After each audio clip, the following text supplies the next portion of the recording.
I walked into the family reunion already feeling it, the judgment hanging in the air like a bad smell no one wanted to admit existed.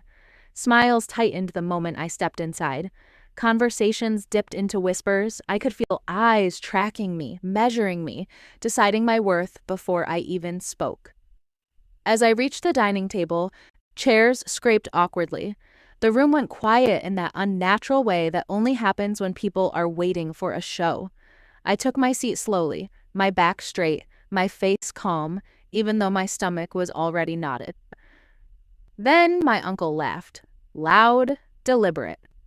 "Well," he said, waving his hand like he was dismissing trash, "every family's got to carry some dead weight, right?" His eyes flicked straight to my auntie. A few people chuckled, encouraged. Another voice followed, sharper, crueler.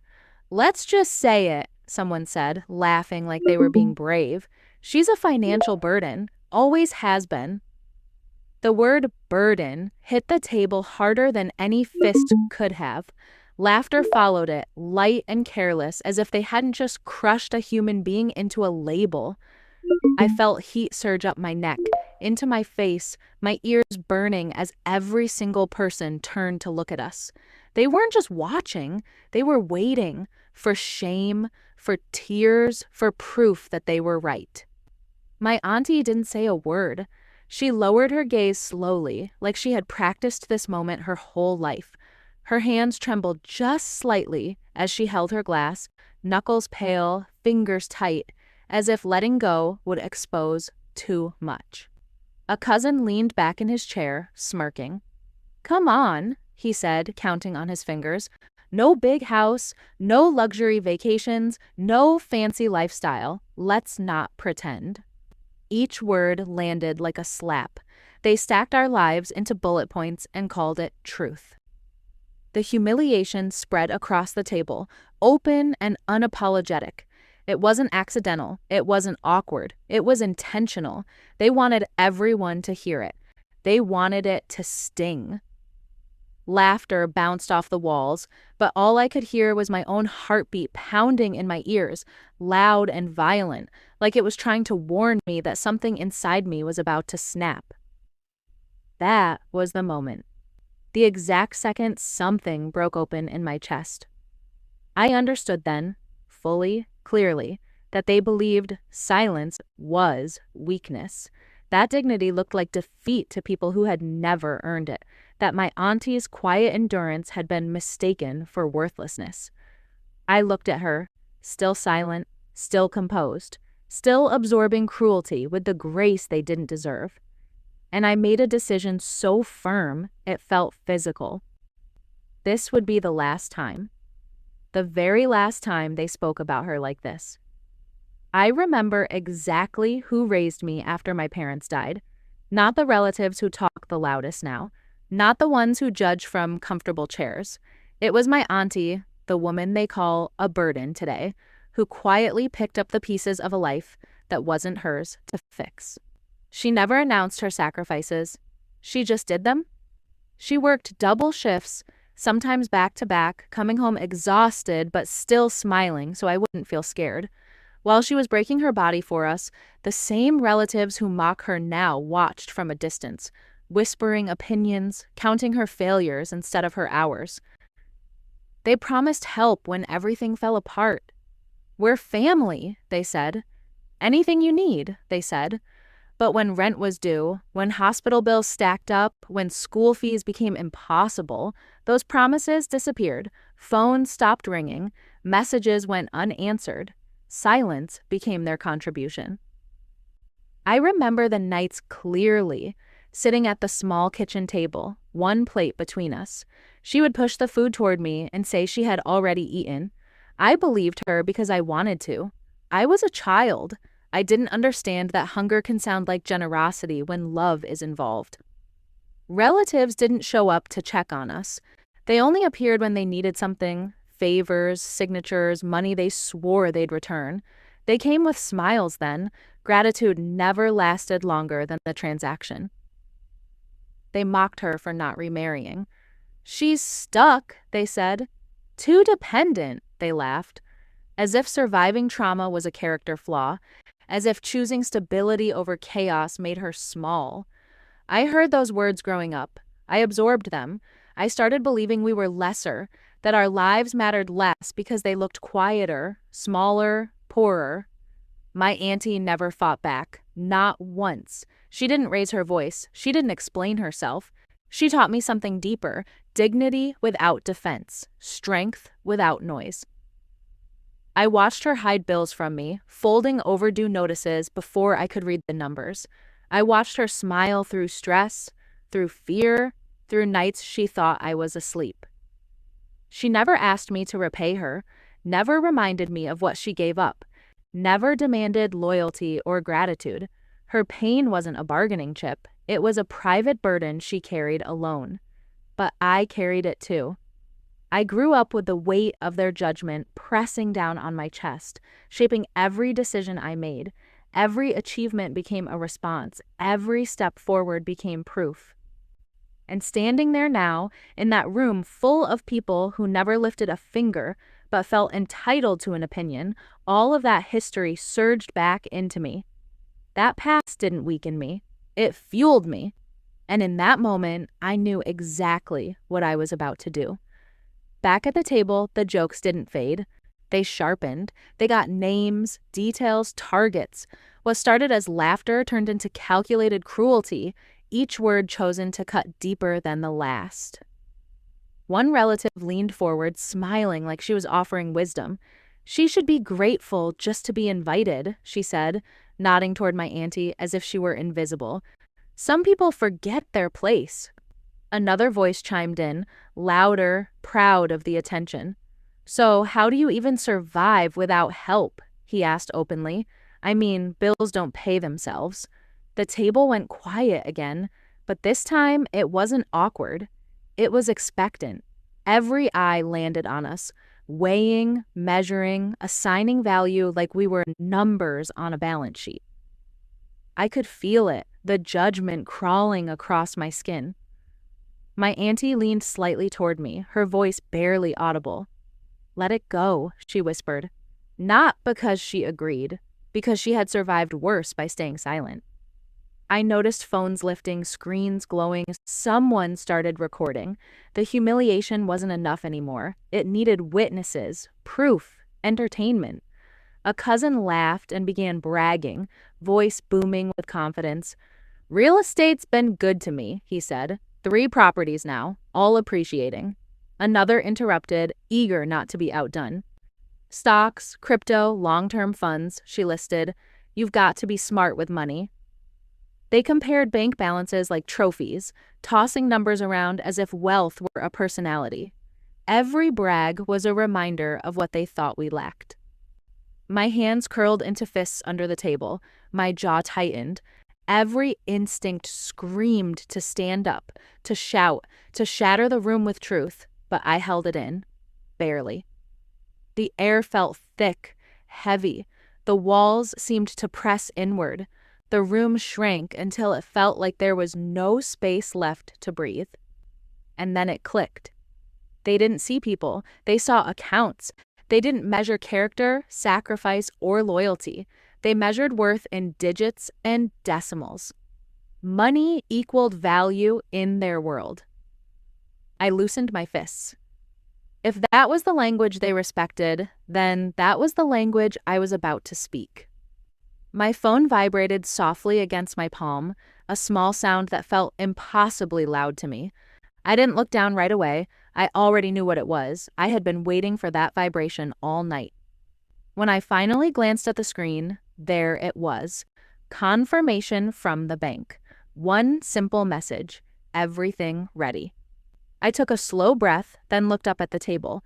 My voice came out calm, almost casual. "Can you say that again?" I asked. "Everything you just said."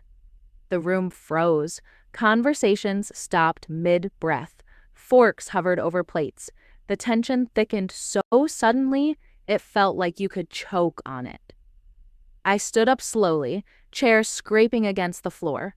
My heart was racing, pounding hard against my ribs, but my voice didn't shake. Not even a little. I turned to my auntie and met her eyes. I didn't speak. I just looked at her, asking a question without words. She hesitated, confusion flickering across her face, then gave the smallest nod. That was enough. I walked toward the living room and connected my phone to the TV. The screen lit up, bright and unavoidable. Every relative leaned forward instinctively, curiosity sharpening their expressions, smug confidence still resting on their faces. They thought this was about to be embarrassing for us.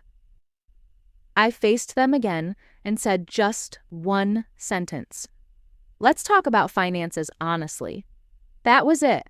No shouting, no insults, no anger. And in that instant, everything shifted. I felt it physically, the years of fear loosening their grip, the weight lifting from my chest. Control settled into my spine like it had always belonged there. No one laughed. No one interrupted. Silence filled the room, steady and powerful. And for the first time that night, it was working for me. I tapped the screen once, and my auntie's bank statement filled the TV. Rows of numbers appeared, clean, precise, undeniable. Account balances, long-term investments, carefully diversified portfolios, the kind of numbers that don't come from luck or noise, but from patience and discipline. A sharp inhale cut through the room. Then another. Then silence broke into gasps, rippling from one end of the couch to the other. I didn't rush it. I let them stare. Let the reality settle in. She didn't get this overnight, I said evenly. She invested quietly, year after year, while some people were busy judging. I scrolled. Properties appeared next, held in trusts, paid off completely. No debt, no liens, no risk, just ownership, stability. Someone shifted uncomfortably. These homes weren't for show, I continued. They were for security, for the future. I swiped again. Aswai. And these, I said, my voice steady, are records of business funding, startups, expansions, emergency capital. Murmurs spread as recognition dawned. Anonymous contributions, I added, because she didn't want credit. Faces drained of color. One by one, people recognized dates, amounts, familiar numbers tied to their own pasts, loans they had forgotten, help they had never acknowledged. The accusation of financial burden collapsed right there, crushed under the weight of facts. I looked around the room. Who paid the hospital bills? I asked. Who covered tuition when scholarships fell through? Who stepped in when someone needed bail money at 2 a.m? No one answered. A cousin opened his mouth, panic flashing in his eyes. That's not... I lifted one hand, calm, controlled. This isn't a debate, I said. It's a record. For the first time that night, my auntie spoke. She stood slowly, shoulders back, voice firm, not loud, but unbreakable. I never asked to be seen, she said, but I won't be dismissed. Her words landed harder than any insult ever had. No one laughed. No one argued. The truth didn't need volume. It had already won. They couldn't look at us anymore. Eyes dropped to plates, to phones, to nothing at all. I could see excuses forming behind their faces, apologies rehearsed silently, but most of them never found the courage to speak them out loud. A few tried anyway. I didn't mean it like that, someone muttered. Just joking, another said, voice thin and uncertain. Others said nothing at all. They stood up quietly, retreating into corners, into hallways, into silence. Pride collapsed faster than it had been built. My auntie let out a slow breath, the kind that comes from deep inside the chest. It sounded like relief mixed with exhaustion, like she had been holding that air for decades and was only just now allowed to release it. I felt something loosen inside me too. Relief, yes, but also sadness. Sadness that it took proof, numbers, and public exposure for her to be treated with basic respect. Sadness that dignity alone had never been enough for them. We left the gathering together. No rush, no looking back. Our heads were high, our steps steady, our silence intentional. Later that night, my phone lit up nonstop. Calls, messages, apologies wrapped in compliments. Suddenly, we were family again. Suddenly, the tone had changed completely. We didn't answer most of them. No speeches, no announcements, just distance. Boundaries settled into place without yelling, without drama, without explanation. They were clear enough on their own. In the car, my auntie turned toward me. Her voice was quiet. "Thank you," she said. "That was all." And I understood something then. Justice doesn't always shout. Sometimes it stands calmly, tells the truth, and walks away. Peace replaced the shame that used to live in her shoulders, in her silence, in mine. Our relationship felt lighter after that night, freer, like something old and heavy had finally been set down.